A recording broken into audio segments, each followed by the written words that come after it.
November is Alzheimer's Awareness Month, and when you think of Alzheimer's, which is a form of dementia, you probably think of older people, but that's not always the case. Meet Carrie Harmon, who traveled thousands of miles hoping to get relief from a new study underway at UCLA. The key? Music. I'm so grateful that you're having this. It's hard for me to do it today, but I know that this has to get out.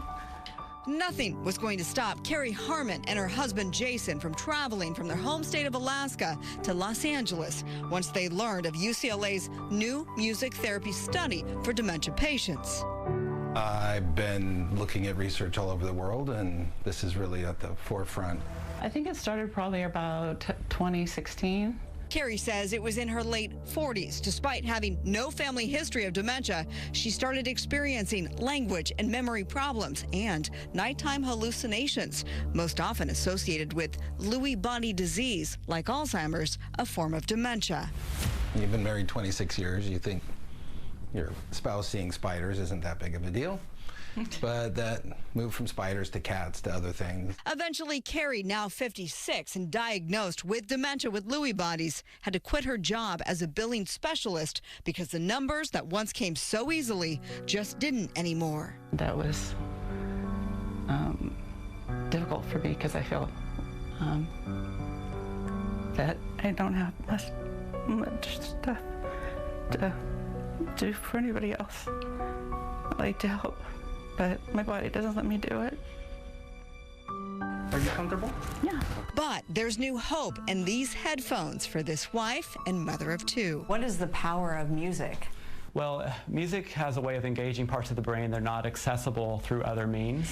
UCLA's Easton Center for Alzheimer's Research Music Study, the brainchild of Dr. Keith Vossel. He's studying patients over 50, some healthy, others like Carrie experiencing mild to moderate dementia symptoms. The goal? To see if this music stimulation can actually improve cognitive functions. The music therapy, paired with light stimulation, lasts 1 hour. Ideally, a patient will undergo daily sessions over 6 months or longer.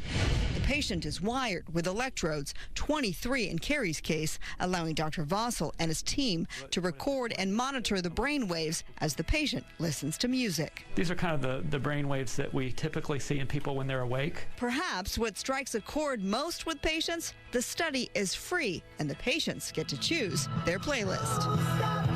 Carrie's includes Journey's Don't Stop Believin', and judging by her initial readings, the Harmons shouldn't.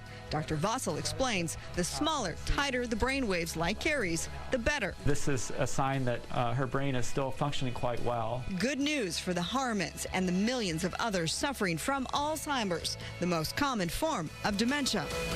According to the Alzheimer's Association, more than 6 million Americans of all ages have Alzheimer's. In the U.S., someone is diagnosed with it every 65 seconds. And in L.A. County alone, 180,000 people are living with it or another dementia.